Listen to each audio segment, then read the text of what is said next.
Right, the fourth talk of the session is about ZMAC Plus, an efficient variable output length variant of ZMAC. The authors are Ike Olest and Bridel Nandi, and the talk will be given by Ike. Thank you very much for the introduction. Yeah, works perfectly. So I think I can spare those details that have been already in, now sometimes in great form by Yannick Sauvin or Matsu working time. So you all know what MAC is, that its goal is to authenticate a message. Here we are in the symmetric world, so there's also some key, and as also Kazuhiko and Matsu already said, there can be variants of that. For instance, stateful. No, I think it was Yannick Sauvin. So there can be variants that are stateful or randomized or non-spaced or stateless deterministic. Very focused here on the latter. There are two relevant notions, as we already are aware. There's this MAC security notion, which means we have some adversary that can ask authentication and verification queries, and at the end it has to present, in the strongest sense, some new message and authentication tag pair that is new and that is accepted to be valid. And there's alternatively also, as we've heard already today, PRF security as an alternative notion, which is simply that an adversary here has to distinguish if it was the real MAC construction that produces authentication tags, or if it was just random bits by some random bit generator, and is successful if it can distinguish both ways. The idea is clearly PRF security is a distinguisher, which makes things to prove a little easier, and the core idea is an adversary who cannot distinguish the output authentication tags from random bits will have also a job to forge. So what is desirable for MACs? As we know, we have quite a lot of MACs already out there. Many of them from earlier days where birthday security was fine, and in the meantime, we have so many lightbox ciphers that having only birthday bound security is not for all applications enough. Moreover, we came up with some nice sophisticated proof strategies. Therefore, why not having high security as a desirable property of the PRM? On the efficiency hand, it is also desirable to not have a slow transformation, a slow MAC, but to have something that is fully parallelizable and for implementation purposes that uses only a single primitive at best, also a single primitive under a single key to reduce the implementation. And to have a high rate, which just means, okay, you can, which is not the sponge rate, but which here means simply you can process the message material in as little blocks of course as necessary. In addition, as we've heard already on Monday, a MAC is a nice high-level scheme to have, but it's even more desirable to have something like a variable output length PRF, and not only having single block tags as the output, for instance. So this goes beyond simply authentication with a MAC, but it would be great if we had something that has high security and high efficiency to have also then more output bits, at best as many as we desire. So leaving a little this MAC area and coming to this area of what is a variable output like PRF, just going a little further, you should be aware of those shake constructions which were proposed by a catch-up design team and standardized by NIST. So those are the de facto best known extendable output functions, those shake 128 and shake 256 construction. What does such construction mean? You put in a message and you specify somehow how much output material you want to have. For our purposes, we say we want an additional length parameter, here just named D, which denotes then, okay, how many output blocks this construction will produce for this specific input. And in addition, of course, we have seen on Monday, Fapilis also create extendable or variable output length periods. Or basically all stream ciphers are such kind of things. And the security here is we still have to distinguish from an adversary perspective between the real outputs and now some random word, some ideal word, which just gives us random bits of the cipher. You heard there is not only the possibility when we have some block cipher already implemented to construct a MAC or a variable output length PRF, but it makes quite sense to either use a permutation, of course, or on the other hand, to use a tree with block cipher.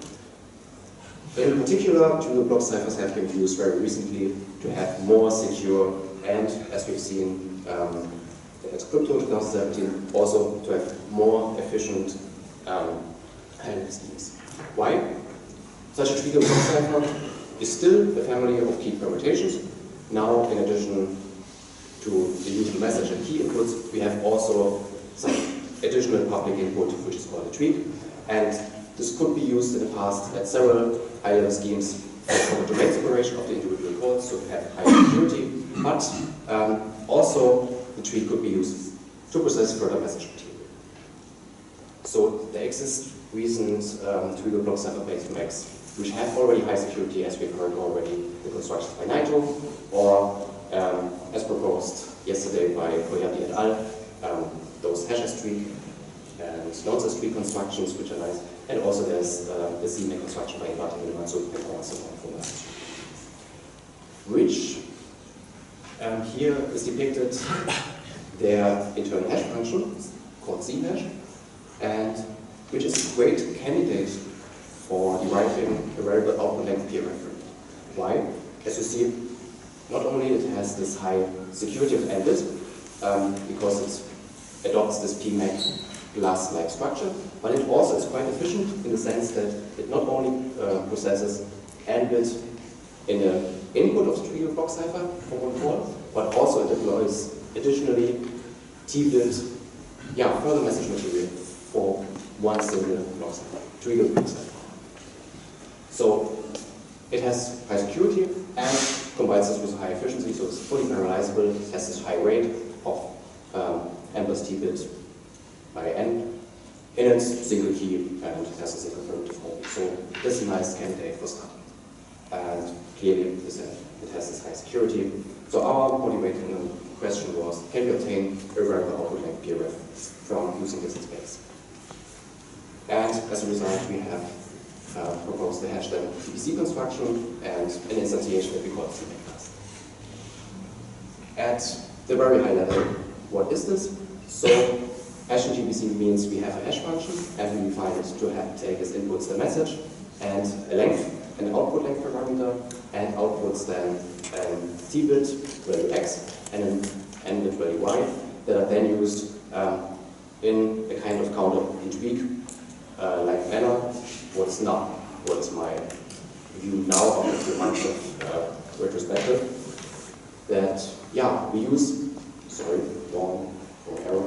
We use one of the outputs as tweak, XOR counter to it, and use the other output as input, and so produce the variable length of the string of the desired length.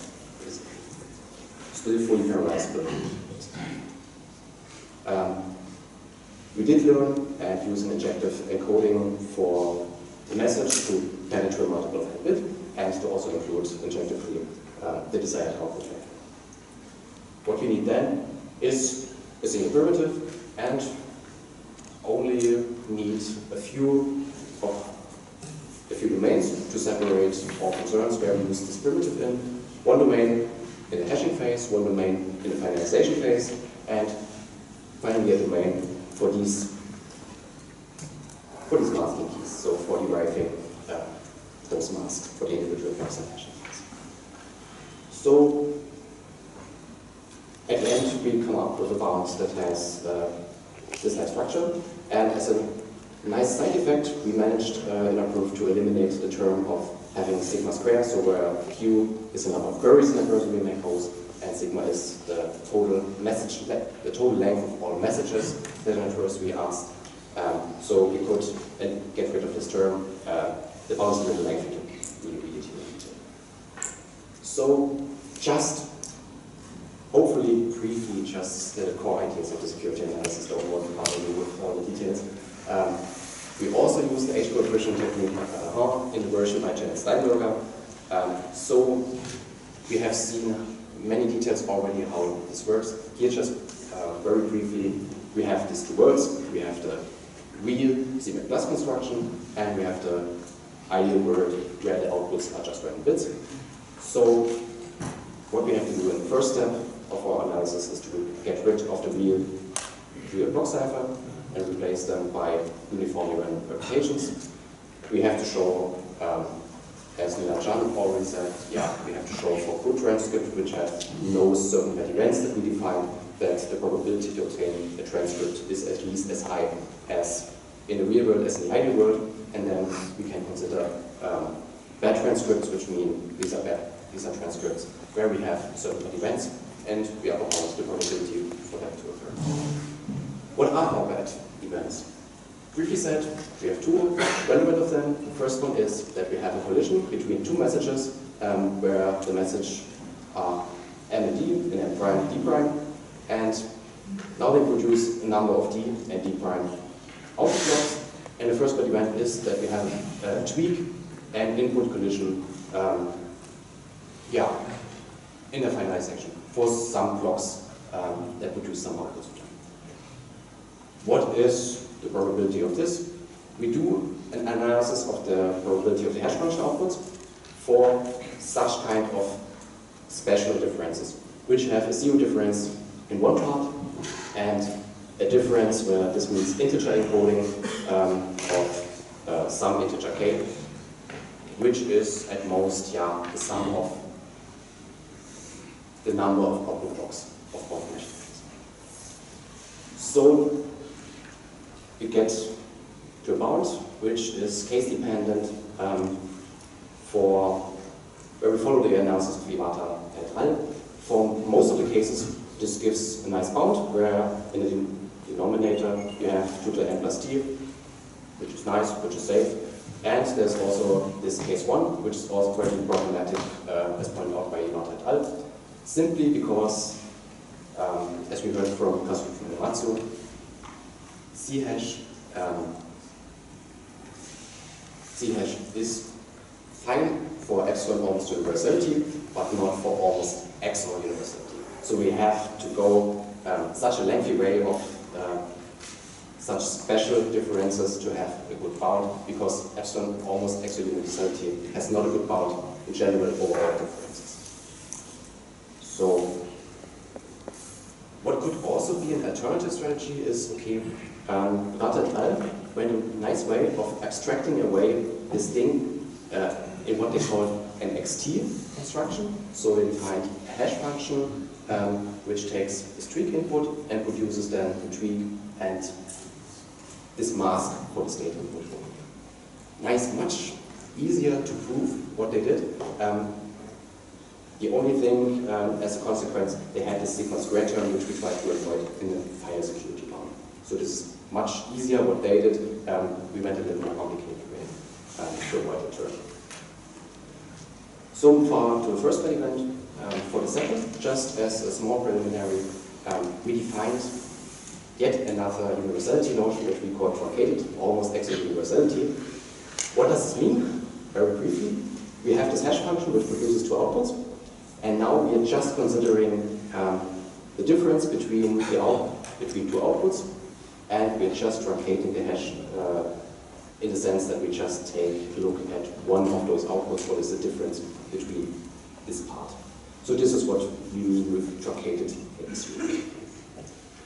And why is it relevant? Just for our second element, which is then the collision in tweak inputs and the outputs of the finalization case. So now having this nice view notion of truncated, almost excellent universality, we can, if we know that our hash function, if we can bound this for our hash function choice, then we can simply use it because bad events happen in the ideal world, as we've learned, and so these outputs are just sampled uniformly independently at random, and the probability to have then the tweak collision is given exact difference epsilon, and we have here d terms times d prime output blocks which can at most collide with each other. So this is simply d times d squared times epsilon times, 1 by 2 to the n, because, as I said, these are chosen randomly in the eigenvalue. And over Q curves, over all curves that the adversary poses, we then have just from d times d prime, we come up to something like sigma prime squared. So the square is just putting both d into one equation. And what is the sigma prime? This is just the sum over all output blocks over all curves. So it's not the sigma of the input, so it's the sum of all outputs. So the full details are then in the paper and can be reviewed. Here just to summarize our results, we bound this epsilon. Of course, since we just consider an n-bit difference at the end, is an n-bit difference at the end, this can be at most 1 by 2 to n. So you don't get any better with this epsilon, and therefore it can get even worse. This is dominated in this term, which doesn't harm our final bound, since there's also this additional by 2 to n. So we bound this epsilon, we have a result of our analysis for certain differentials, and we have a final bound which is then composed of the result is for good transcript, and then the sum of overall good curves and overall bad events that can occur, and which is then, I think this is for the first and this is for the second. This is for the differential probability, and this is overall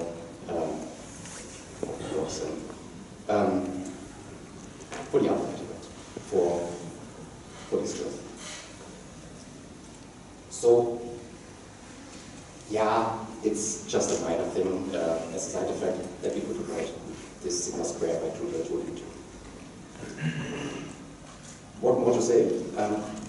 Clearly, when you want to instantiate this, what would be desirable also for ZMAC, to have a trigger block cycle that has an efficient round function and an efficient tweak schedule, and a tweak size that is not too small is quite nice to have, because C hash can efficiently process things. So the tweak size of T greater or equal to n is desirable. So the OXIS 200, the OXIS BC 256 or even 384 from the treaty framework by Sean et al. Is a nice candidate. And also, of course, the skinny constructions, for instance, skinny 64, 128 or 138, 256. This is a little bit lightweight.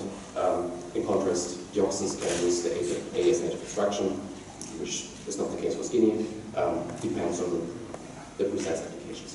Unfortunately, still ongoing work to derive an implementation for it. What can we estimate as the performance when we have, for instance, the OXIS BC 256? If we simply have ended outputs, this would be about the same performance as ZMAC.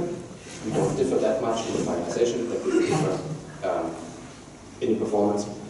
And on modern x86 processors, it doesn't make such a difference if we have just one, basically one AES or one Deoxys BC call, or we have 4 of them as Ivat et al. Had in their finalization, so this should give still the same performance.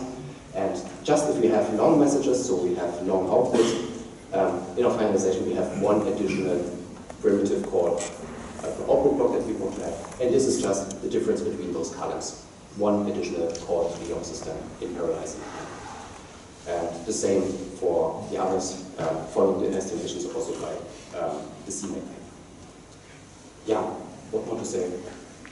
So we proposed a variable output length function on the basis of C hash, and could eliminate as a side effect the sigma square terminal security bound while retaining a very small number of domains in the construction. To be fair, Ivat et al. Also managed this in their MAFDB C hash construction, which just abstracted away many details of the trivial block ciphers, and we have the space to also encode a counter into each trivial block cipher code, which is completely fine, just needs a larger tweak space than for this counter. And we only come up. For our purpose, we have just very few domains. Still, we have only a single primitive and a single keywords. So far, I wasn't too fast. Thank you very much. And all of the great questions.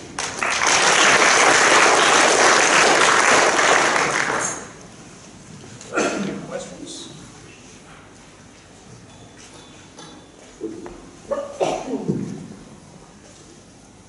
So you have done your implementation, and in that case, then I think that implementation should be optimized in case of the tweak is not an incremental but a random, and in case of the processing the message hashing part, because the tweak is not an counter but an XOR of the mask and some message part.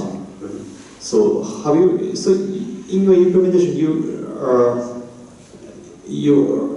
did you optimize the skinny or deoxys implementation to according to so that it runs faster on the random tree? No, sorry, it's just still ongoing work. We're not that far. Sorry.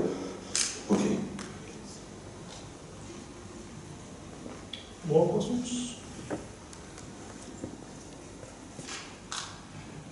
I just want to ask about the increased security values.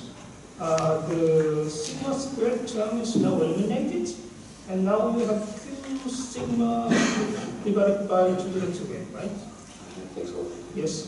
Do you think this is the... How do you think the tightness of that bound? Do you think this is the best you can do, or you can further improve, or... What's your impression about the tightness of the security bound?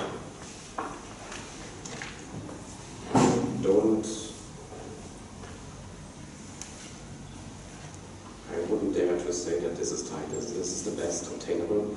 I just don't know. We didn't consider this bound really is tight, to be honest. I just intuitively, I don't see much improvement potential just because this bound is already very strong. If then really minor terms. So, but we haven't considered this in detail. Okay.